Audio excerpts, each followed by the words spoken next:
এই লাঞ্চে আজকে আইটেম কি? লাঞ্চের মেনু আজকে বেশ গরমই পড়ে গেছে, আর রোজ রোজ মাছ একদম ভালো লাগছে না, তাই ভাবলাম আজকে একটুখানি ডাল বানাবো। তো এই যে দেখো, এখানে এই যে বানিয়েছি পাতলা করে মুসুরির ডাল, আর তার সাথে এরকম বানিয়েছি একটুখানি লাউ বানিয়েছি বড়ি দিয়ে। লাউটা বেশ ভালো ছিল, ভীষণ নরম হয়ে গেছে দেওয়ার সাথে সাথে, খুব সুন্দর লাউটা। আর সাথে আছে এই যে আবার কি, পেঁয়াজ পোস্ত। অনেক দিন ধরে বলছিলেন, তাই আজকে বানিয়ে ফেললাম পেঁয়াজ পোস্ত। খুব ভালো লাগে খেতে, আলু পোস্তর থেকেও বেশি ভালো লাগে। আর এই একটুখানি ফিঙ্গার চিপস করেছি,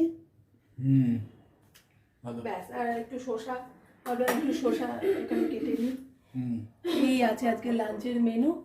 তো তোমাদের লাঞ্চে কি কি তোমরা বানিয়েছো কমেন্ট করে জানিও। আমাদের একদম সিম্পল মেনু হয়েছে আজকে।